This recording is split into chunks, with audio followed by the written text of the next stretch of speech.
Até o peixe, farto em outros tempos, agora está contaminado e quase não aparece mais. Sem manguezal não há vida, é o viveiro de tudo que dá no mar. Mas para azar dos peixes, camarões, siris e caranguejos, a maternidade deles fica em terrenos muito valorizados e os manguezais estão acabando. Em Aracaju, existe um loteamento construído numa área de mangue. Em Alagoas, o lixo está poluindo a Lagoa do Mundaú. E em Pernambuco, a pesca ilegal ameaça a vida. Em habitações precárias, cercadas de lama por toda parte, aumenta a cada dia o número de pessoas que invadem os mangues para viver nas favelas sobre palafitas. Muitos barracos nesta favela, em Aracaju, estão à venda. Comprando barracos e aterrando o mangue, já estão mantendo até clubes náuticos na favela. Observe o contraste da piscina que está sendo construída no clube com o manguezal destruído ao lado. Toda essa área na praia Coroa do Meio, em Aracaju, era mangue. Mas a prefeitura mandou aterrar tudo para construir um loteamento e fez uma avenida com 3 quilômetros de extensão. Mas o mar está reagindo. Já destruiu a avenida e está recuperando a sua parte de mangue.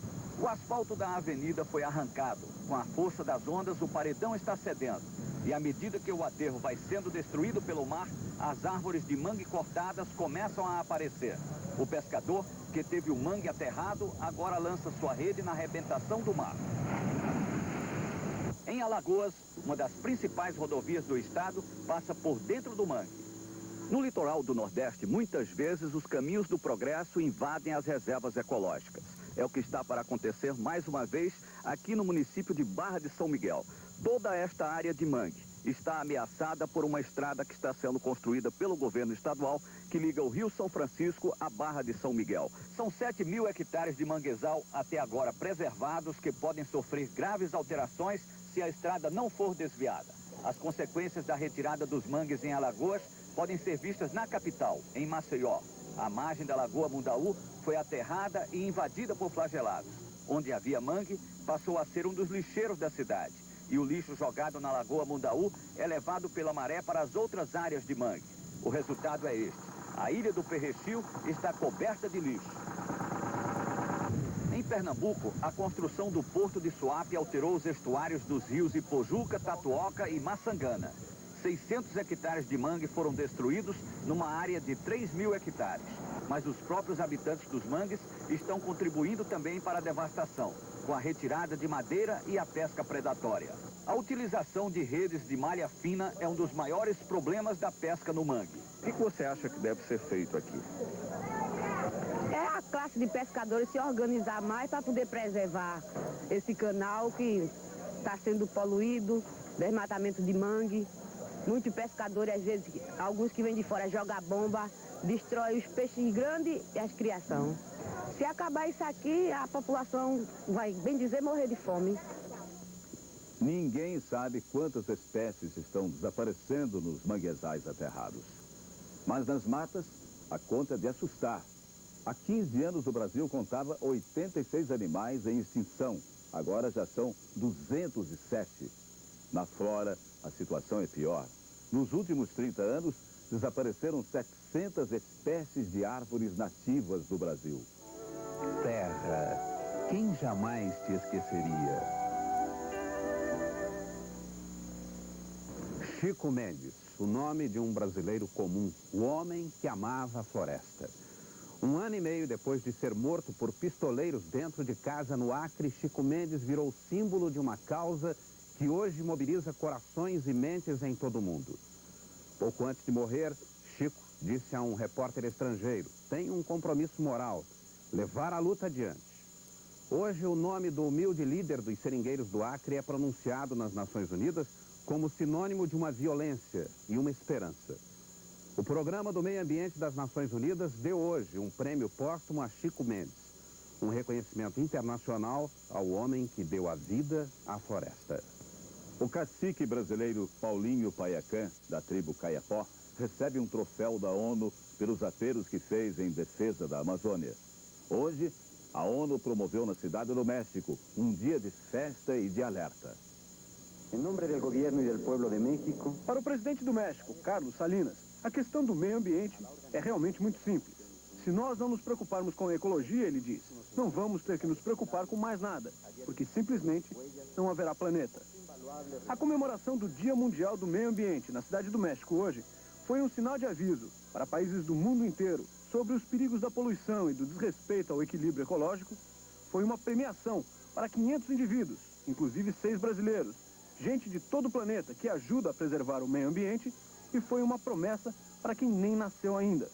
Segundo as Nações Unidas, o meio ambiente tem que ser preservado, principalmente por uma questão de respeito às gerações futuras. Os 6 brasileiros que receberam os prêmios Global 500 na Cidade do México são o indígena Paulino Piacan, a ativista Mária Alegrete, o padre Paulino Freire, o biólogo Roberto Klein, o ecologista Ivan Fonseca e o deputado federal Fábio Feldman. E aqui em Nova York, na sede das Nações Unidas, hoje, Ruth Rocha e Otávio Roth, também brasileiros, lançaram um livro infantil com um tema especial para esse Dia Mundial do Meio Ambiente. O livro é uma tradução em linguagem que as crianças entendem da Declaração de Estocolmo sobre o Meio Ambiente no Mundo, um documento assinado em 1972 que foi o iniciador, segundo muitos, da consciência ecológica que só está crescendo na Terra hoje em dia. A Inglaterra cria um pedaço da floresta amazônica no centro de Londres. A umidade, a temperatura, é tudo artificial. Mas esta é a melhor maneira que os ingleses encontraram para despertar a atenção dos estudantes.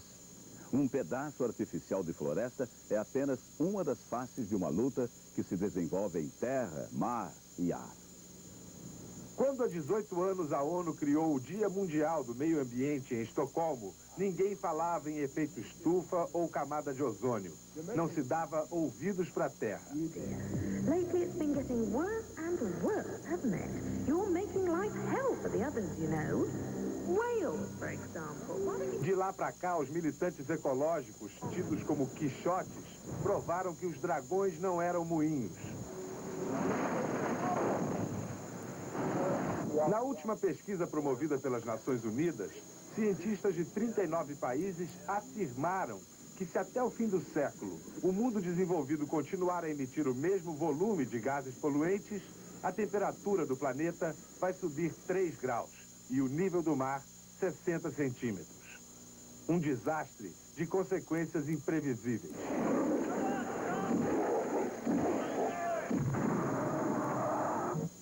O príncipe Charles não fala de outra coisa. Mas a primeira-ministra, Margaret Thatcher, resiste a seguir o exemplo de parceiros europeus como a Alemanha, que já se comprometeu a reduzir em 25% a emissão de dióxido de carbono nos próximos 15 anos.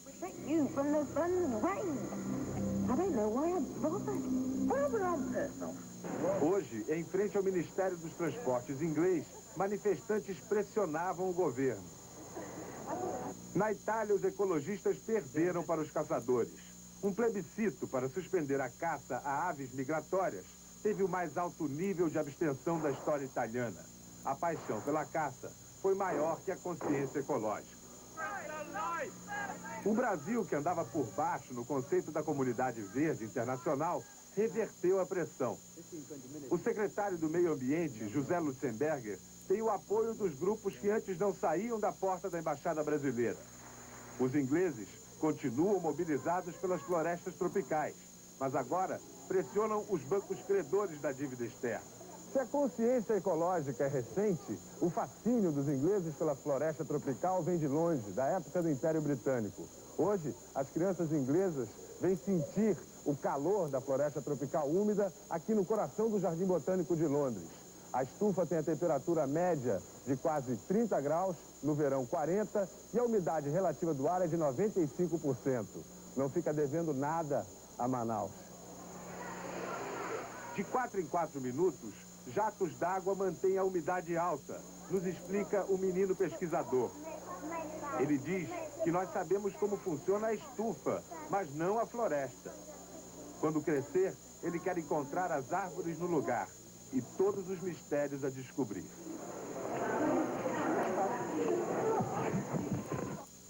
Há 4 anos, um nome assustava o mundo: Chernobyl. O reator da usina nuclear pegou fogo e uma nuvem de medo e de radioatividade se espalhou pela Europa. Sábado passado, nas vésperas do Dia Mundial do Meio Ambiente, finalmente o mundo recebeu uma boa notícia de Chernobyl. A usina vai ser fechada. O acidente em Chernobyl, na União Soviética, foi o pior ocorrido até hoje com a energia nuclear de uso civil. O reator defeituoso liberou uma radioatividade 12 vezes maior que a da bomba atômica que arrasou Hiroshima na Segunda Grande Guerra. 300 pessoas morreram. O número de vítimas da contaminação chega a 2 milhões. E pelo menos 5 milhões de hectares de terra foram contaminados. O governo da Ucrânia calcula que a usina estará inteiramente desativada em 5 anos. Os 10 quilômetros ao redor da usina jamais serão repovoados. E o mundo poderá dizer: Chernobyl nunca mais. Mais sim. Fazer energia nuclear com certa segurança até que não é complicado. Difícil é produzir riqueza sem sujar o mundo. Os países ricos hospedam 25% da população da Terra, mas respondem por 82% da contaminação do planeta. No caso, a poluição química do ar, da água, do solo, do verde, a tal de poluição da riqueza. E agora, sentados na fortuna, sob severa cobrança das novas leis da antipoluição, os países ricos estão aplicando este ano 180 bilhões de dólares, metade do PIB brasileiro, em proteção ambiental. Eles acabam de descobrir que o homem é natureza. Uma natureza que pensa, fala, age, decide. E quando quer, se salva.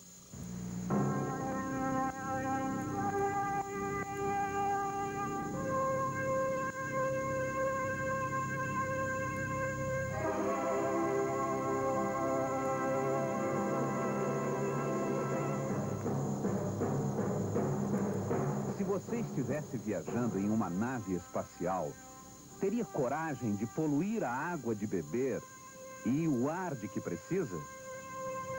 Então lembre-se, a Terra é uma nave espacial viajando pelo universo e todos nós somos passageiros nela.